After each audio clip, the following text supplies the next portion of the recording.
There are multiple categories that separate women from one another, whether they are born into poverty or wealth, are planning on getting a degree or are self-taught, are given equal opportunities at the job level or are not given opportunities at all. Women are smarter and more capable than what they are given credit for. This video showcases just a few of our women leaders in the world at the moment.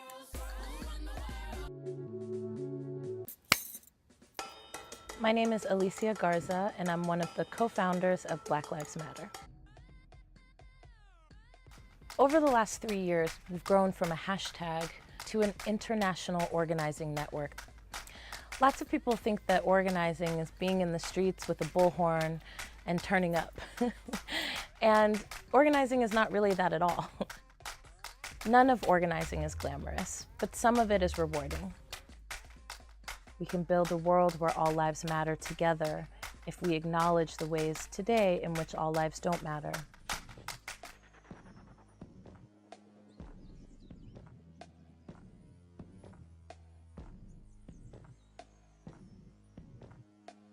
You know, you never get cured of autism. But what you do is you learn better, you learn more and more things. Well, I didn't speak until I was 4.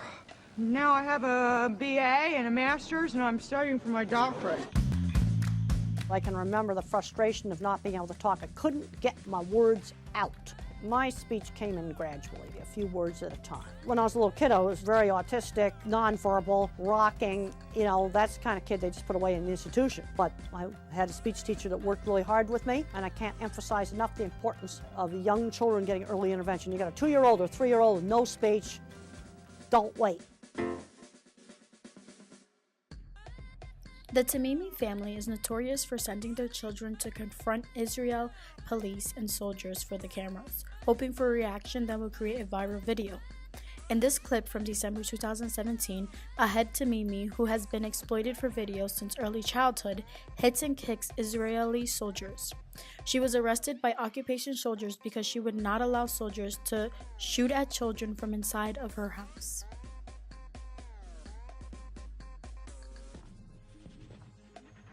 Jane Goodall is the world's leading authority on chimpanzees. Goodall is most famous for her work in Gombe, Africa. Her efforts to raise awareness about the plight of both wild and captive chimpanzees pushed her into the environmental spotlight. She is also the founder of the Jane Goodall Institute and the Roots and Shoots program. She continues to work extensively on conservation and animal welfare issues. Yara Shahidi is well known among her generation, not only as an actress, but also as an activist. So excited to be teaming up with Now This to launch my 18 by 18 campaign.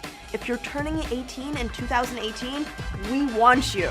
Together, we are activating young people to register and vote in the 2018 midterm elections, which means every month I'll be taking over Now This, talking about the upcoming and super important midterm elections.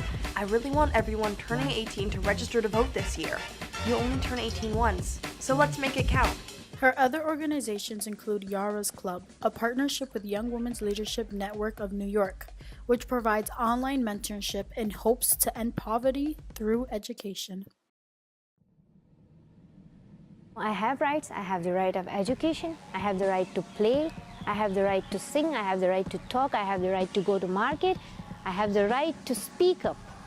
Malala Yousafzai is a Pakistani education advocate who at the age of 17 became the youngest person to win the Nobel Peace Prize after surviving an assassination attempt by the Taliban.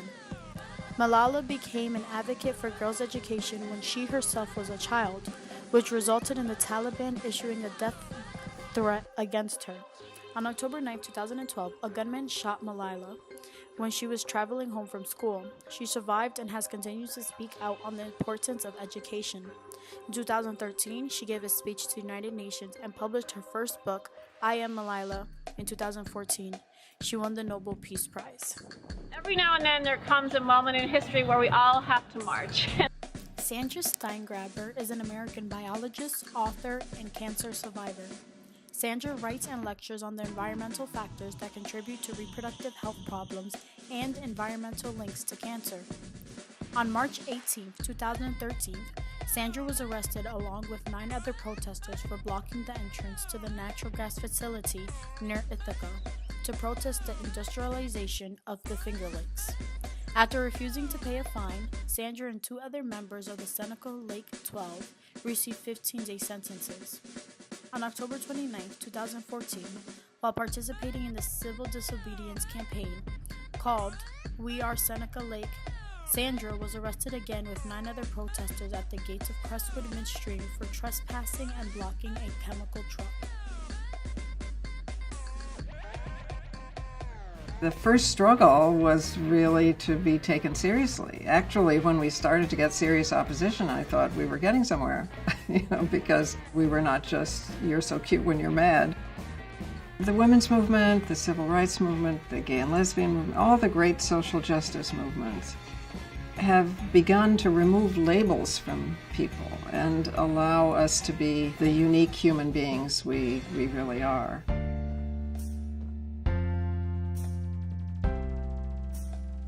I hope that young women feel supported in expressing their talents and understanding that they have the right to have choices. I don't want to make young women feel there are no obstacles. That's a lie. There are obstacles. It's not so good when we say to kids, you can be anything you want, because it's not true. Much better to say you should be able to become anything you want, and overcoming these obstacles is going to be so satisfying and so much fun, and you're going to have so much company.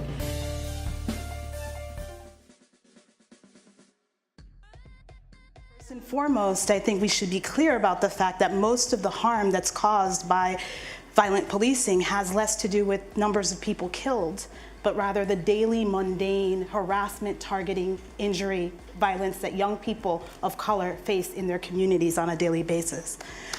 Thousands and thousands and thousands of them on a daily basis who aren't getting killed, but are suffering from the violence of policing. Mariame Kaba is the organizer, educator, and curator.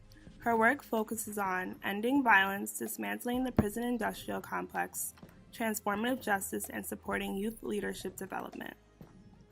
After over 20 years of living and organizing in Chicago, she recently moved back to her hometown of New York City. She is the founder and director of Project Naya, a grassroots organization with a vision to end youth incarceration. She has also been an active member in bringing violence against women and young girls to the forefront through social movements since 1989.